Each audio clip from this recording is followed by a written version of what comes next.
my great honor to introduce this man because of what it is, what it was and what always it would be.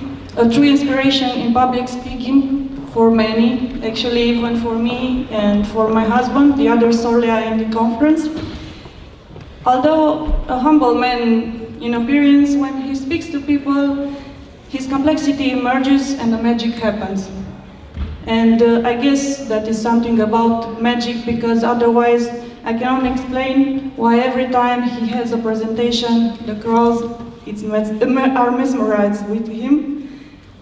By sharing from his vast knowledge, work-related or not, from his life experience, and especially his passions, he is able to make you want to listen to his stories even for an entire day. And only such a complex person as him could come in front of us today with such an unconventional presentation regarding the complexity and how to understand it. Please help me in welcoming our morning keynote speaker, Peter Leeson. Sorry for my emotions, but I'm glad that you are here. Hello? Yes?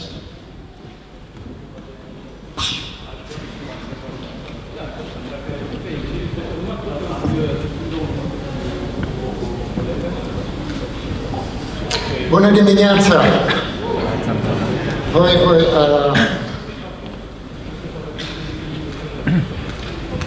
vorbi în limba engleză.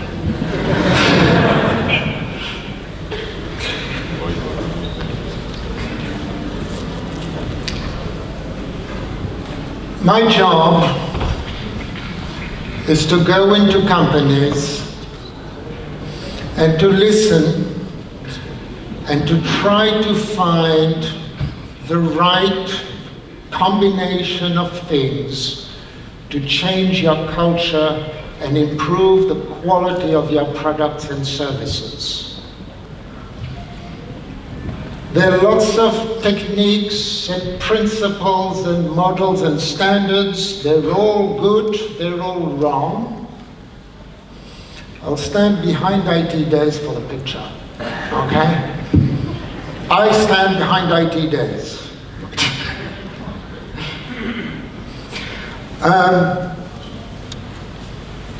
Agile, ITIL, CMMI, ISO 15504, 12207, 9001, all these are good things, all these are wrong.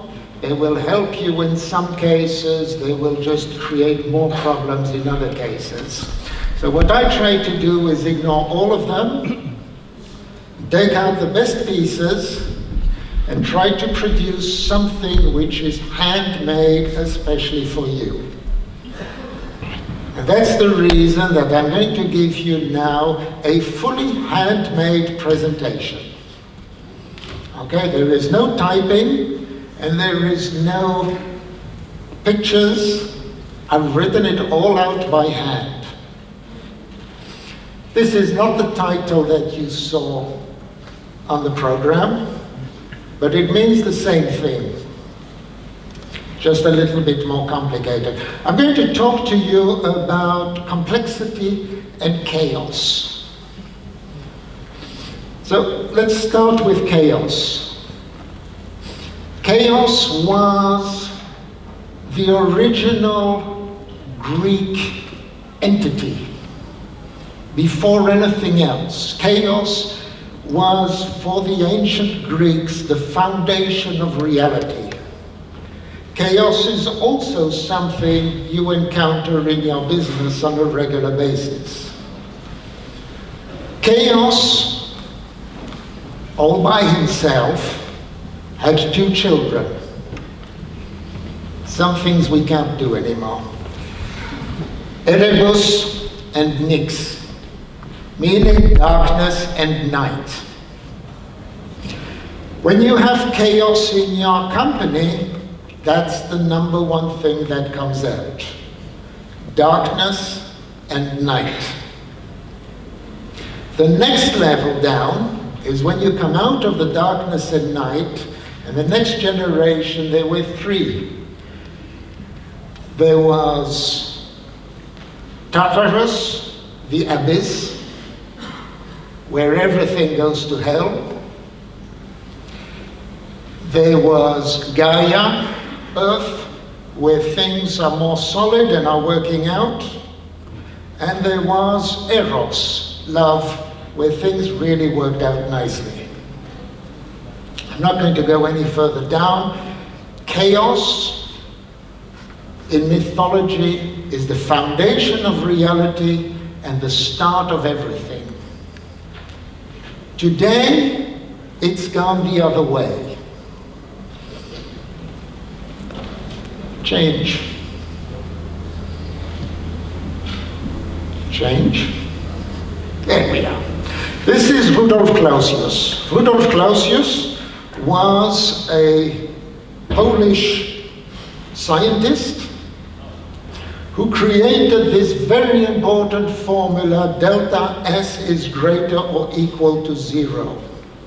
Delta S is greater or equal to 0 is the foundation of a lot of reality, because it is the only formula that proves that time goes in one direction. What this is saying is that heat can only transfer from a hot object to a cold object and can never go back. That sounds simple, that sounds obvious to you, but it had to be proven.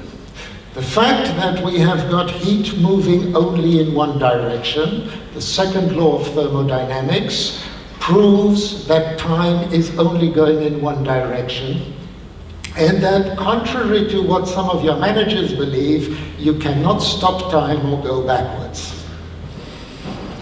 This man proved it. Basically, what is happening cold is where all the atoms are nicely packed together and sitting and not moving. Hot is when the atoms start bouncing all over the place. So heat is actually movement, is energy, and it is somewhat chaotic. If you take a liquid, cold, you stabilize all the atoms, you end up with ice, nothing is moving, you heat them up, it becomes gas, it becomes vapor, it moves a lot.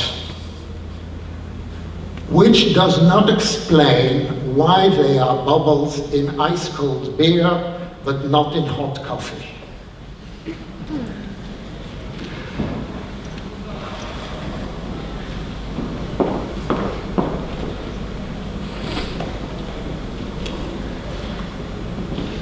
So I'm moving to the next level, isothermal expansion. When you turn up the heat, the gas expands. It goes wider. This is the same for gas and for work. When your management turns up the heat, because things are going wrong, they are increasing the amount of work you need to do. In the normal situation, you think, you plan, you design, you build, you test, you deliver.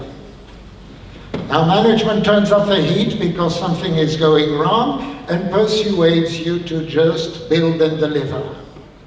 What happens? You're delivering bad quality products, you're increasing the amount of work necessary to fix things, you're increasing the amount of work necessary to support your unhappy clients, and slowly you find out you've actually got more work than before when you planned and designed and tested. And things start getting worse. And so management, now having turned up the heat, decides to turn up the pressure. So we've still got the heat, now we've got pressure as well, okay? You have to do this faster. Heating gas expands, you compress it. Work expands. We apply pressure to try and compress it. And the only possible outcome is it explodes.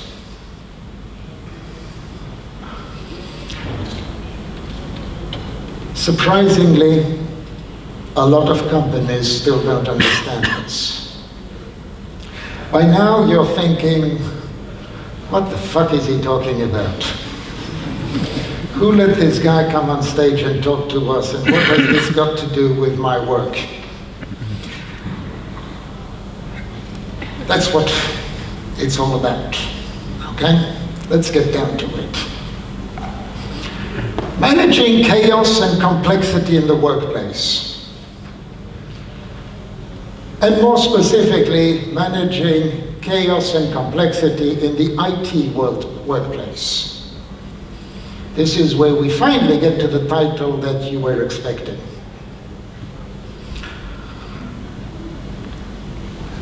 I just like to baffle people with pointless bits of information.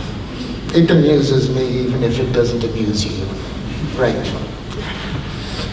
Let me give you an example. I've taken notes for this so that I don't forget anything. This is a multinational financial software company. It's a multinational financial software company. Working with some very, very large clients.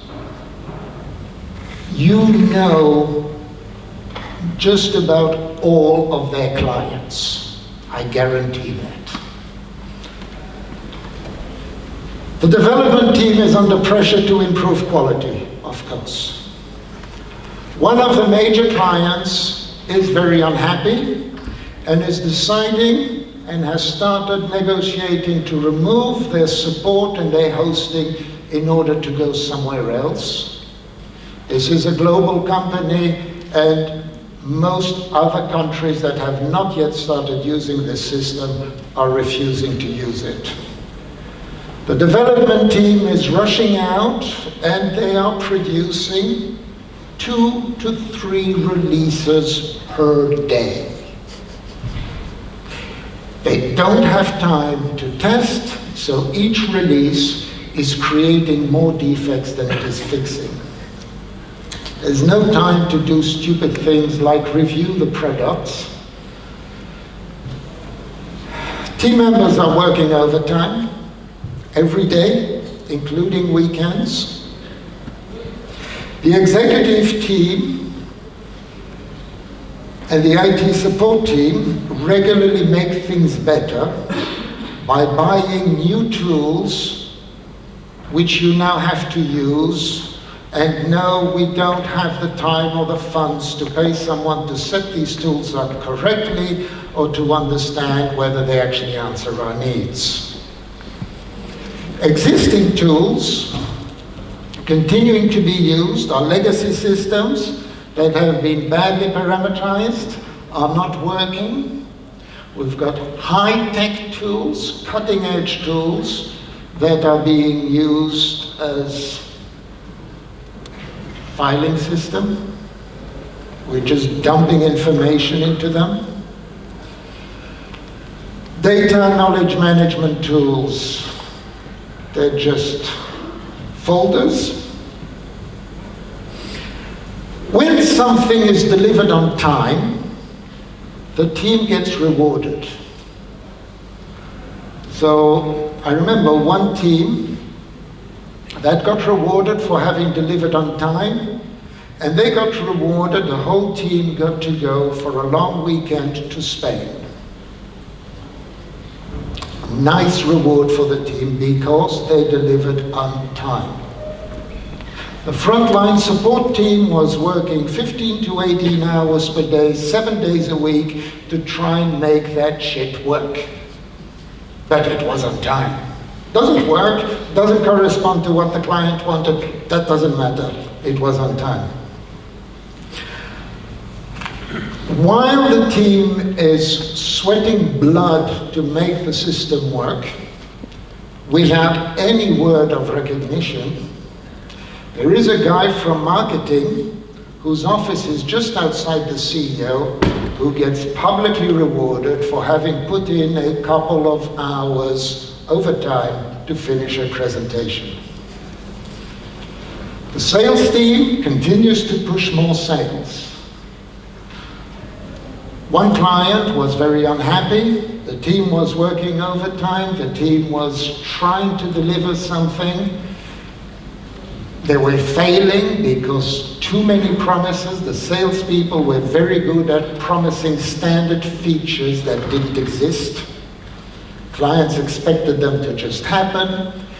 The sales manager went over to see the client because they were so unhappy and promised them that we would deliver more features in the same time and budget. In other words, increase the problem. Every month, for no obvious reasons, well, I say every month, it was more or less continuous, for no obvious reasons, we are redesigning the floors. So people on the first floor have to move to the second floor, and people on the second floor are moving to the ground floor, and we're just moving people around continuously. Nobody is sure why, and everybody gives the same answer when you ask, is that they decided. Who they is was never made clear. Subject matter experts. There are a few people who are alone in understanding key parts of the product, parts that require very specialized support. They're not available, they're at a customer site doing coding. The managing director is working as a business analyst at the customer site. The quality director is at another customer site in another country, busy translating requirements into stories, which he did not know how to do. Problems are solved by moving people from their current planned and prepared activities to the latest fire.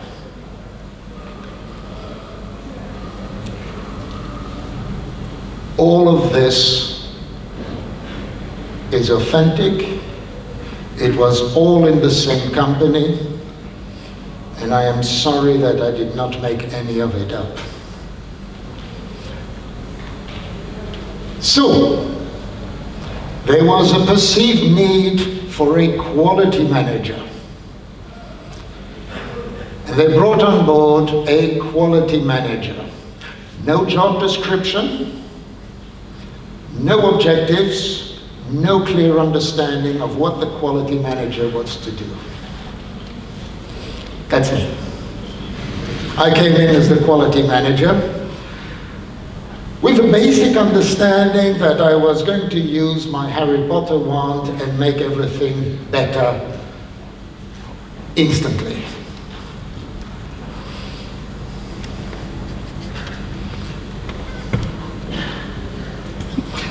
Number one thing you have to be aware of when going into a company is functional stupidity. We've just heard Radu talking to us about smart management and smart meters and smart distribution and smart this and smart. Everything is smart today, except it seems the people. The people seem to be falling more and more into stupidity. And yes, I'm sorry to say that does include all of you. Why are they falling into stupidity? Because you have found out that it's not good to tell your management that he's wrong, that he's an asshole.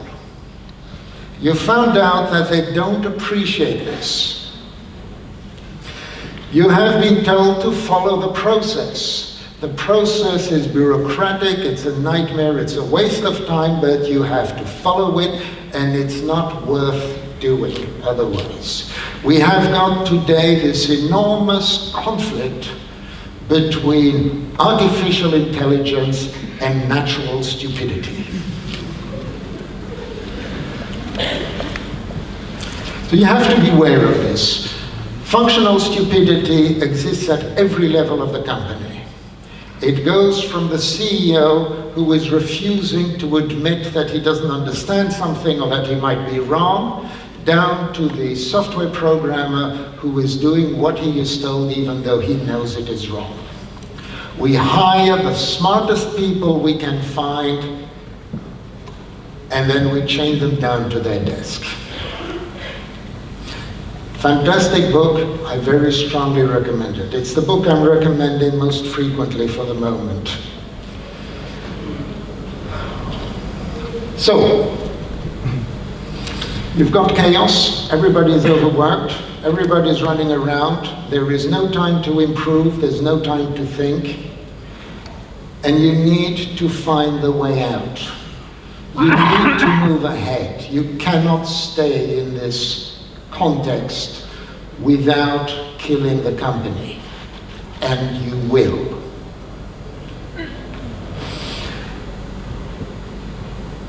Leeson's lesson.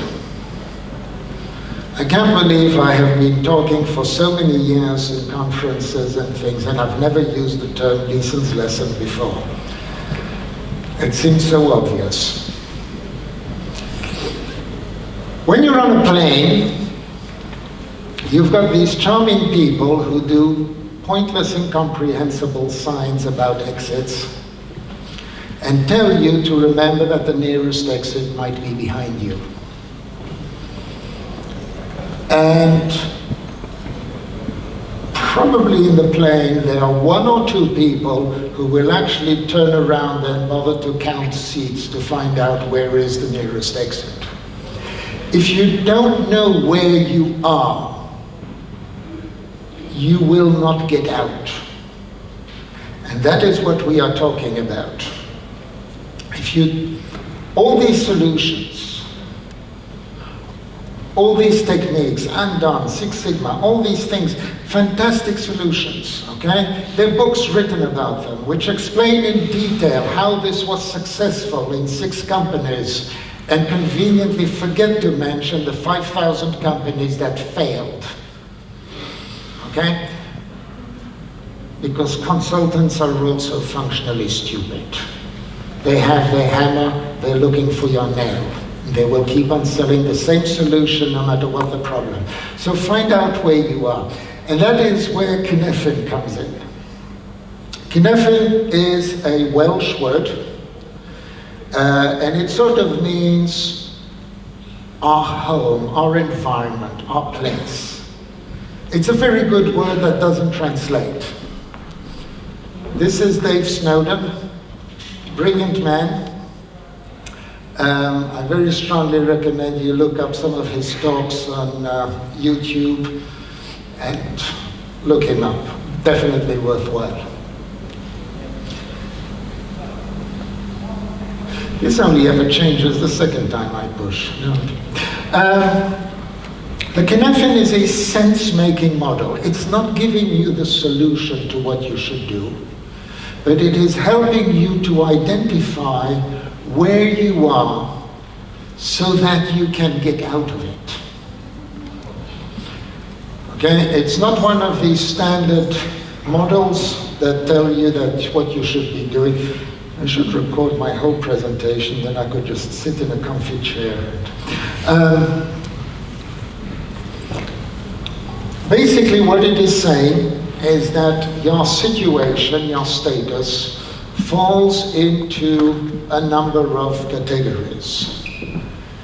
It's either ordered, you know what's going on, you can identify cause and effects, you can understand why you have arrived here, or it is not ordered, and there are a number of patterns emerging which you don't understand and which you cannot clearly identify.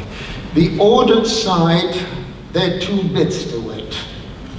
There's obvious, and it's complicated. Obvious, cause and effect. I've got a spelling mistake on my screen, I know how to solve it, I solve it. Complicated, well, it's complicated. The not ordered sign is also broken in two, and that is complex and chaotic.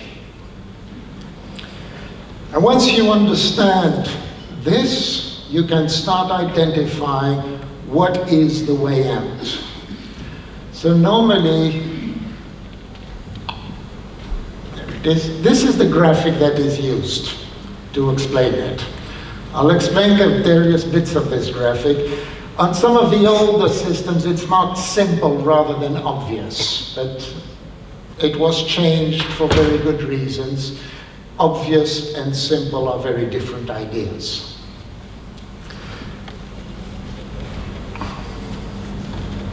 Obvious, it's clear, it's predictable, it's repeatable. Obvious, it's like the Lego blocks, you know exactly what's going to happen when you put them together. You know what's the problem, you know what's the cause, you know what's the effect, and very quickly you can solve it. Complicated is where you need to call in an expert. Complicated is, there are causes and effects, but really it's not that simple. I need to do some analysis, I need to study things to understand what are the combination of causes that have produced this effect. Complex is where you cannot identify the effect from the cause. Complex is where, looking back, retrospectively, I can understand how we got here.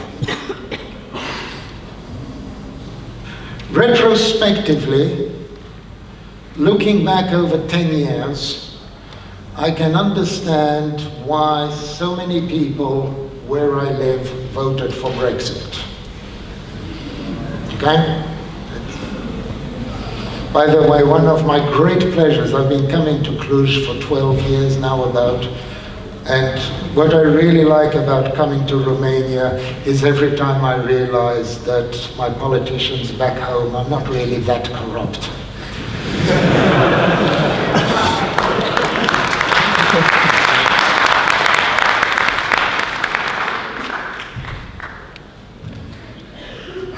Come on. This needs a new battery, I think. There we are. Chaotic, retrospectively, you won't find it.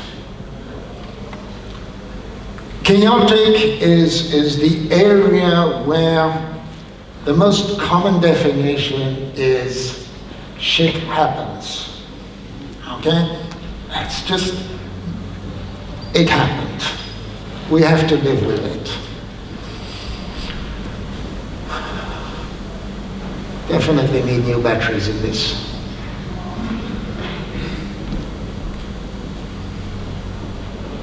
Can someone change the slide for me? Hey, there we are. And then there's this middle bit. This middle bit. The middle bit is an additional piece. And it is basically that I am not sure where I am. It is the state of disorder. Disorder is, I don't even know if this is complicated or chaotic. I don't know where we are. And this is the worst place to be, because there's no way out of it until you've decided what you are. And this is the place where most companies are.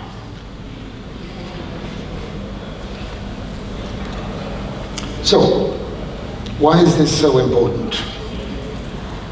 When something goes wrong, when an event happens, you need to understand where you are to start with. Otherwise, you will just go to wherever you feel most comfortable. Different people will automatically go in different directions and will make the problem worse. The bureaucrat will automatically blame the process. Okay? We change the process, improve the process. I spent years selling the concept of process. And I very soon found out that nobody actually knows what a process is. But it's a good thing to change. It's a good thing to improve, whatever it is. The bureaucrat always comes back to this. Let's put in place process and documentation and make the thing a bit heavier. The expert needs to analyze things, and that's going to take more money and more resources and more time. Please give me time to do a proper analysis of the situation. I don't know when it's going to be finished, but I guarantee it's going to cost you a lot of money. The politician will call in as many people as possible because they don't understand the problem and they hope somebody has the silver bullet that is going to solve everything. So let's bring in loads of people. And then the final situation, we have got the dictator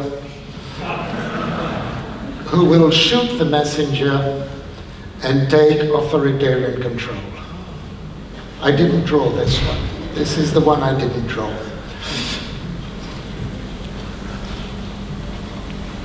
This authoritarian approach, dictator approach, the only certain outcome that you will get is chaos.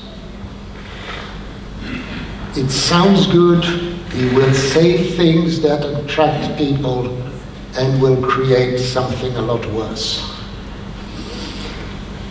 So, what do you do with all this? Number one, you need to identify where you are. And you can identify where you are by having a look at the constraints, the limits, the barriers in the problem. If you have got fixed constraints, if you can say, if you do this, you will get that, then you're in the obvious area. That's fairly simple. If you have got, doesn't want to, does it? There we are. Governing constraints. Governing constraints means, yes, you need to do this, but you need to do a number of other things. But I can identify what those things are. I can identify a number of different aspects which will produce the result I want.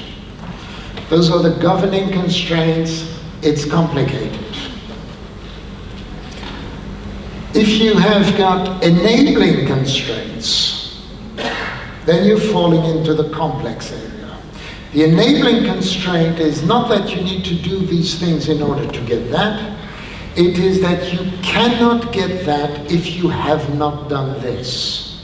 So you really can look at it backwards, but it's very hard to look at it forwards. And finally, if you have got no constraints, then you're in the chaos mode. So that's fairly straightforward. You've got constraints. You probably know the constraints very rapidly. You know your company, you know your work, you know your organization, you know your management, you know your products, you can identify your constraints. So you've identified the constraints, you've identified the barriers. I don't think that should be difficult to do because you're in a known environment.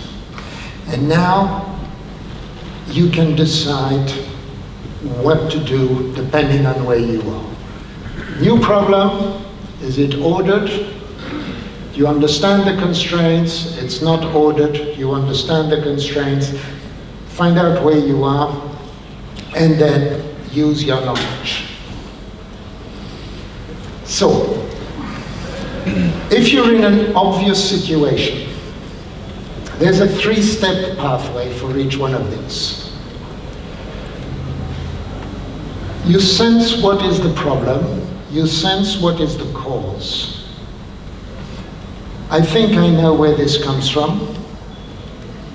I know why I've got defects in my product. I know why my client isn't happy with our latest release. I can analyze this fairly quickly. I can put it in a bucket and solve it. It's fairly easy to classify, categorize it, and solve it. You've got problems.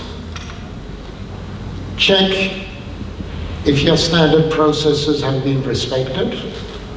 Do you need to automate something? Is there a level of comfort where someone has decided, well, this never happens anymore, so I don't need to do that? Okay, you've put in place a solution to a problem that you used to have. Today, you never have that problem. Why are you still implementing the solution? So there's a level of comfort, and there's a level then that we tend to forget to do things. In a complicated environment, you sense what is the problem. It requires some analysis. It requires to go a little bit more in depth, understand what are the combination of causes that have created this. It's not an easy one to solve. Maybe you need to create a new process. Maybe you need to put something in place. Maybe this is a combination of things that you can expect to happen more frequently.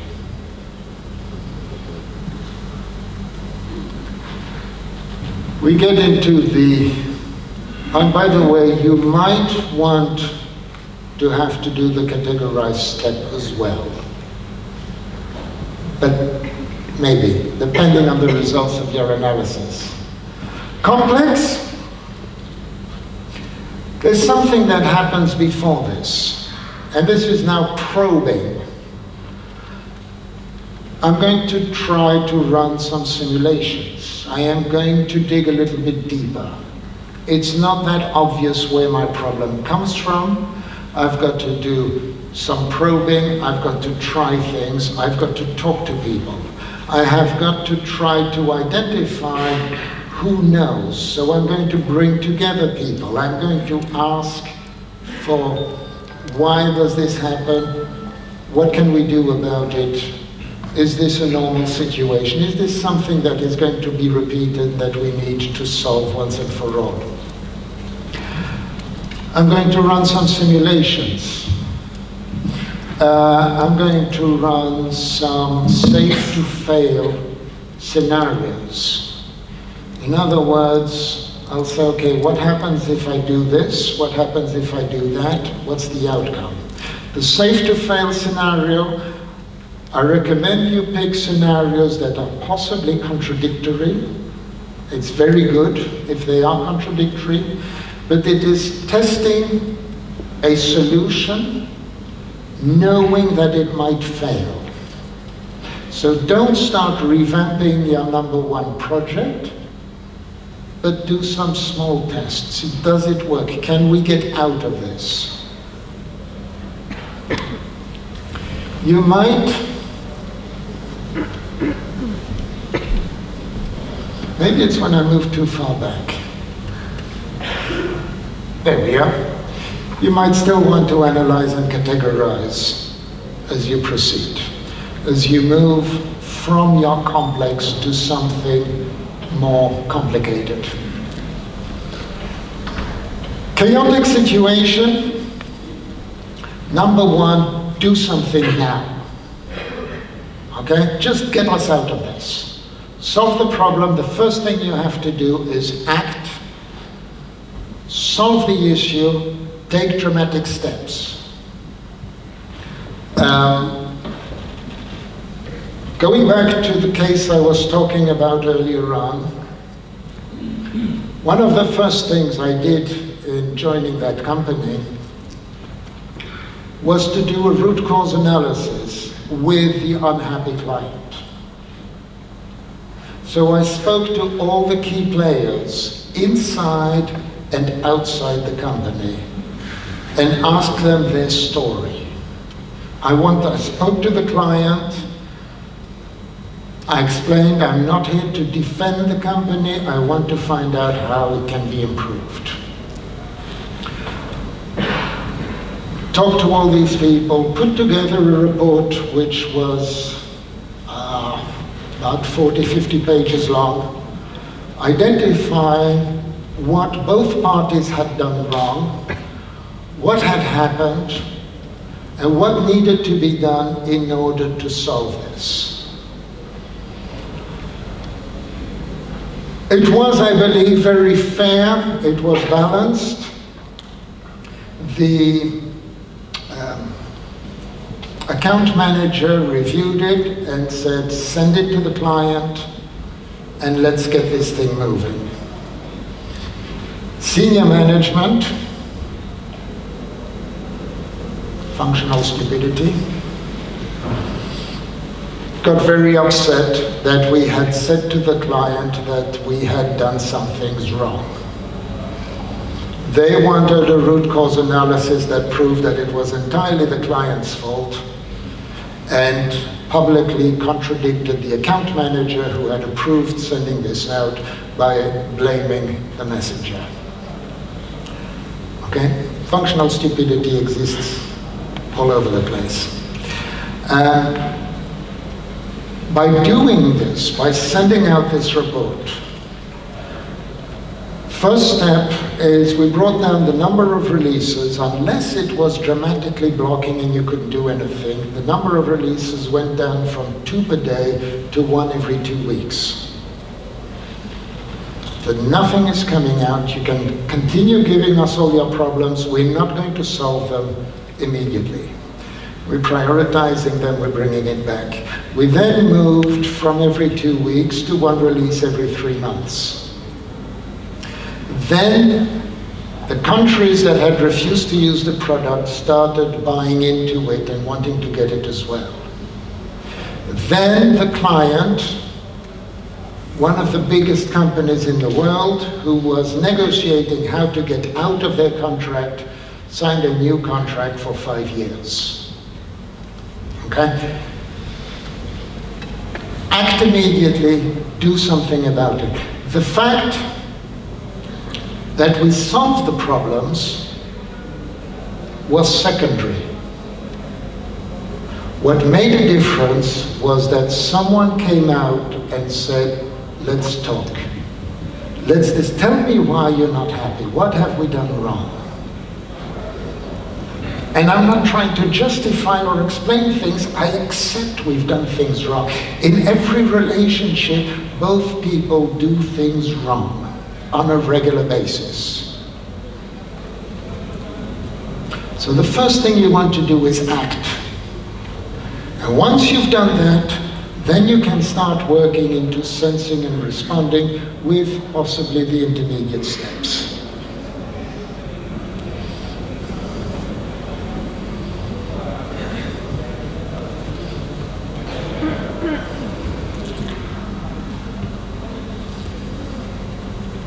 Understanding how to act, depending on where you are, makes the difference between success and failure. Implementing your standard model response framework, whatever it is, your 5-step model to heaven, it's probably not going to work. But paying attention to what is the real situation and deciding whether to act and when to respond makes things better. Obvious, sense, categorize, respond. Complicated, sense, analyze, respond. Complex, probe, sense, respond. Chaotic, act, sense, respond. Very simple. This is the basic picture of Kinefin and how it should be used. It's a fantastic tool. Very simple. Not necessarily that simple to persuade your management to use. But then, of course, things happen. You've been in an obvious environment for some time, and after a while it turns out you're no longer in an obvious environment. Things get complicated, things change. And so, we need to understand what happens when you move around the model.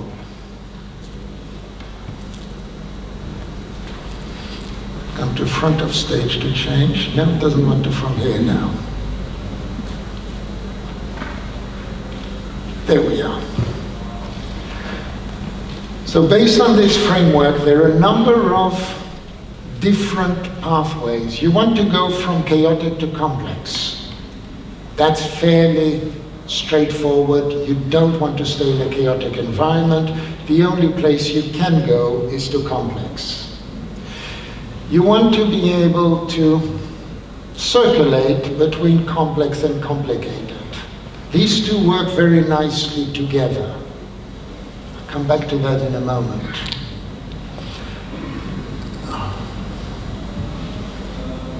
You want to go from complicated to obvious, maybe.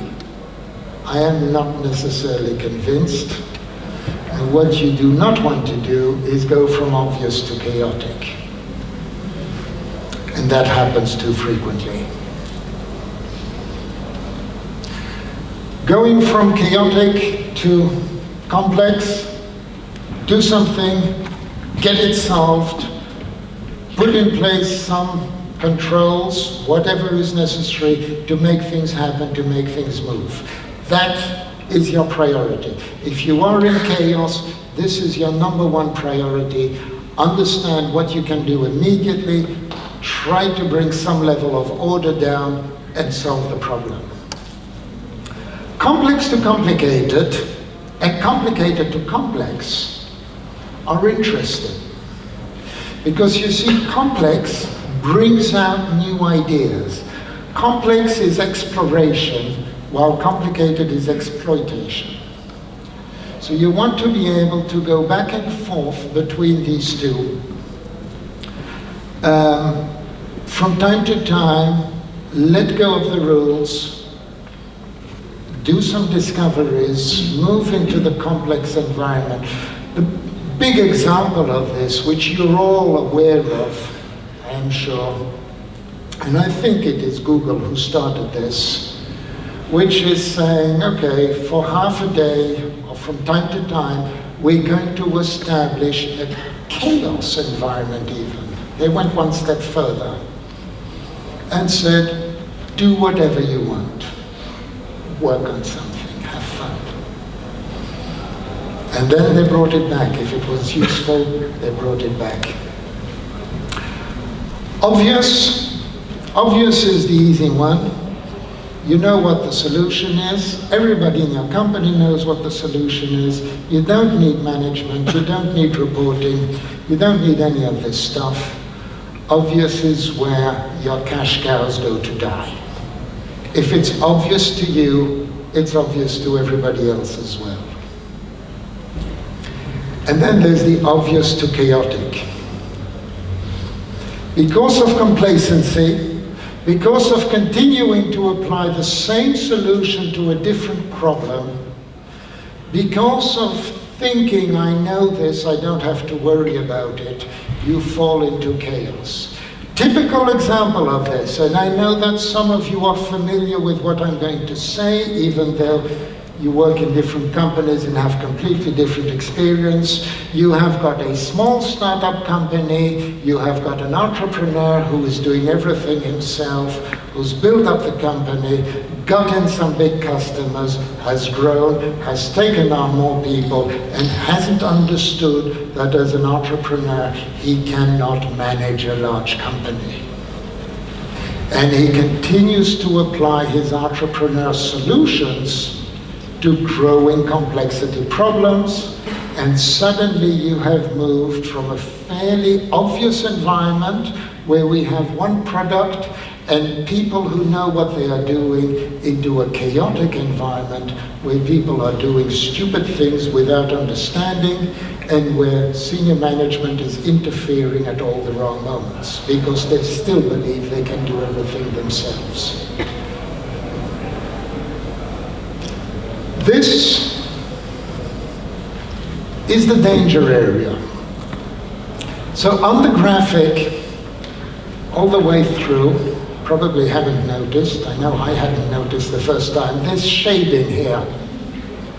And there is shading because you cannot go back. This is a cliff. This is a fold in the paper. You cannot go back over it. If you go from obvious into chaos, you're going to have a long journey of moving from chaos to complex to complicated before you come back. Putting obvious solutions into place on a chaotic environment will kill you.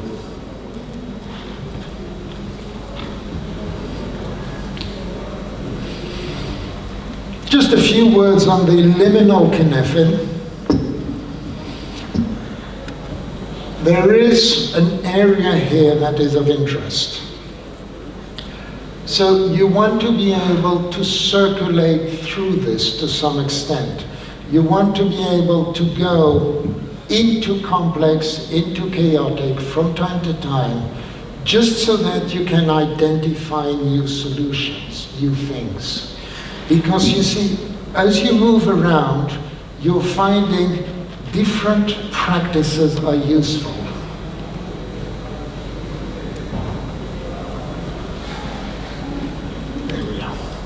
The obvious solution is where you find the best practices. The best practices are typically the past practices. They used to work. Maybe it still works, maybe it doesn't. The obvious context is probably where you are best placed to use a nice, good, old-fashioned waterfall model. Complicated is where you're finding good practices. Interesting.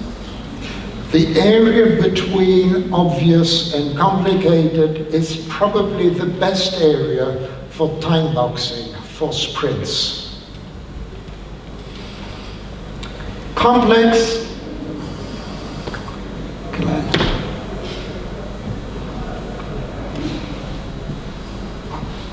There we are. Complex is where we can define some emergent practices. These are new ways of doing things. In the complex, the emergent practices is where you want a clear dialogue with people. Pair programming, for instance, works nicely here because people are dialoguing, are discussing things, are trying to identify better ways of doing it. Chaotic is where you're going to identify the novel practice, the brand new thing that no one has thought of before.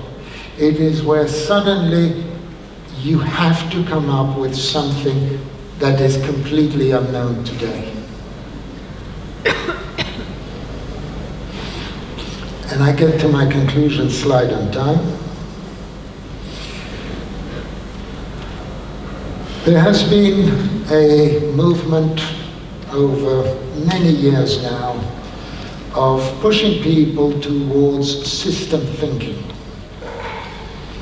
The idea of system thinking is very much based on the concept that there is a continuous flow throughout the system.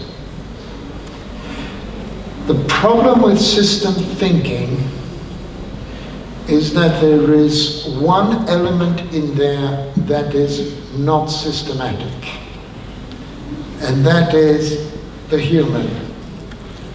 The human is what destroys systems and system thinking by doing different things. In a complexity system, you're going step by step. So I'm identifying something, I'm trying it out, I've got a small system, I'm moving to the next one, and I keep on moving. If you want to survive, if you want to avoid falling into the chaos, please listen to the cynics. Encourage the dissenters. You need someone in your business who is going to go and tell the general manager that he's full of crap. Because otherwise he'll never know. Years ago I was in a Chinese company and we identified a number of weaknesses. And the team I was working with kept on saying, don't tell management this, don't tell that to management. Oh, you mustn't talk about this, and so on. And so we got to the last day, and I had the general manager, and I had all the directors, and I had all the project managers, and I had anyone who had word management anywhere near their job title in the room. And I went in and I told them every single thing that I had been told not to mention. That's what I do.